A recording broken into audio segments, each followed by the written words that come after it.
शेतकरी बंधूंनो, गेली 2 वर्ष झालं आपण काय करतो, दरवर्षी एक पोतं खताचं कमी करतो आणि पाचट कायमस्वरूपी राखतो. आता हे जे तुम्ही फळ जे बघू शकतात का, ह्या फळामध्ये गेली 2 वर्ष झालं आपण एका जाग्यावरून पाण्यासोबत पाणी सुरू करून खताचं नियोजन केलेलं आहे. गेल्या वर्षी एकरी आपण फक्त 4 पोते खत दिलेले आहे. त्याच्यामध्ये 2 पोते ह्याचे 10-26 एक DAP एक आणि 2 युरियाचे पोते. ह्या वर्षी आपल्याला फक्त 3 पोते द्यायचे.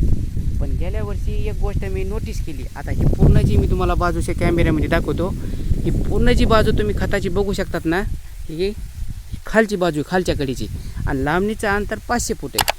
तर 500 फूट असल्याच्यानंतर वरून पाणी सोडल्याच्यानंतर आपण काय करीत होतो, 60% पाणी अर्ध्या क्षेत्रामध्ये पोहोचल्यानंतर वरून खत देत होतो, जेणेकरून शेवटपर्यंत युरिया असू द्या, 10-26 असू द्या, DAP असू द्या, सर्व खताचं पाणी होऊन शेवटपर्यंत पोचावून शेवटपर्यंतच्या ऊसाला पोचलं पाहिजे अशा अनुषंगाने.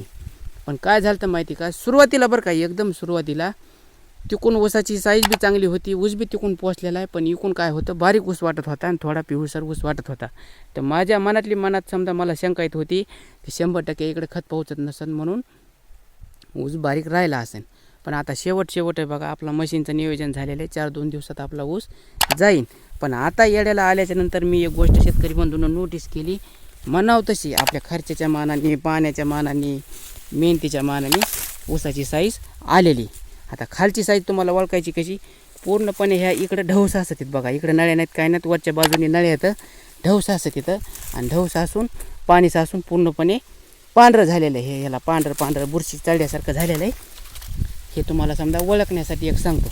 आणि राहायला प्रश्न ऊसाची साईज. आता तुम्ही बघू शकता, हे बघा, हे ऊसाची साईज बघा तुम्ही, हे बघा, ह्या ऊसाची बघा, आपल्या मनावर तशी हाई खर्चाच्या मानाने, मेहनतीच्या मानाने, ह्या मानाने, ह्या बघा, ही अशी साईज. सुरुवातीला एकदम बारीक साईज वाटत होती, पण आता पाणी तोड्यापासून बऱ्यापैकी साईज जमली. आता खालच्या कडीचा ऊस आहे, मी तुम्हाला मापून बी दाखवतो. दुसऱ्या वर्षीचा खोडवा ऊस आहे. 1, 2, 3, 4, 5, 6, 7. आता ही साईज बघा, ही काय कमी नाही. 8, 9, 10, 11, 12, 13, 14, 15, 16, 17, 18, 19, 20 आणि 21, 22. आता काय वरी हात पुराय नाही, म्हणजे सरसकट 20 कांडे धरून चला. गेल्या वर्षी इथं एकरी दोन्ही सरीच्या मधला अंतर 5 फूट आहे. 40 टनाचा ॲव्हरेज आला होता. आतमध्ये आपण आडा सोयाबीन धरून सोयाबीनचं पीक घेतलं होतं, त्याच्यानंतर 40 टनाचा ॲव्हरेज आलं होतं. आणि गेल्या वर्षी बी 20-22 कांड्याला ऊस होता आणि यंदा बी ऊस तसाच आहे. तर शेतकरी बंधूंनो, ही माहिती तुम्हाला सांगा वाटली होती.